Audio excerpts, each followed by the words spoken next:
We just participated literally the past few days in a release of our 2021 icon as a future. That future is represented by an NFT, meaning by a digital certificate. For those people who aren't familiar with NFTs, it's a digital certificate that gets registered on a blockchain. And that way you could take that digital certificate, you could give it as a gift to someone, you could sell it to someone, whether kind of off market or list it somewhere. So it makes a contractual obligation that you paid for all that more valuable, because now it's more easily kind of tradable or transferable. You don't have to come back to me or talk to me. In 2.5 years, when we release Icon of 2021, so whoever is holding those golden tickets will be the ones that will be able to redeem them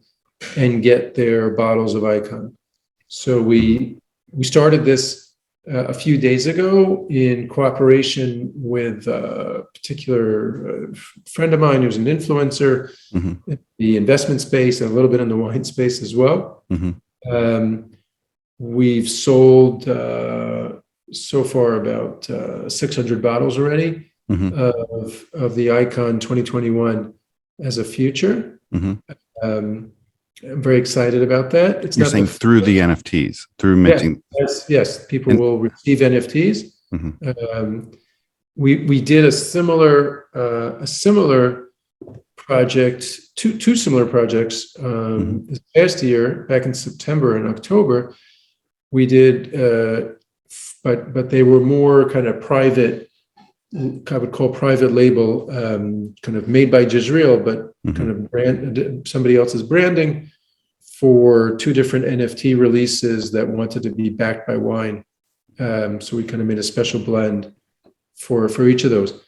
So it's something that we already kind of have experience with, and on the tech side of my life, I can talk about, I can geek out all day long about that. I can geek out about wine and I can geek out about tech. So I can do both. When I can bring them together, it's machayim. Yeah, for sure. So how often do you plan on minting these NFTs? Is it really for this special, like you were saying, the Icon, the highly special wine releases? So the answer is yes. I think a wine that stays 2 years in the winery obviously costs us more money than wine that stays 11 months in the winery. It's just simple economics. And then there's wines that we sell much more of, produce much more of, and wines that we have much more limited production of. So I think the NFT story is an interesting story, which could go really widespread, and we could end up, not just us, I think, boutique wineries around the world, and you see more and more of them coming into it, basically having a digital twin for every bottle of wine that they produce. And the reason to do that is, number one, authenticity. If there's some way that I can link this physical bottle of wine to a digital record on the blockchain, then that makes this the trust that I have that this bottle of wine is indeed what it is. It's a way for the winery to actually be in touch with people who own their wine without requiring them, just a little, just to geek out on the technology, without requiring them to sign up for anything or send their email address in or whatever.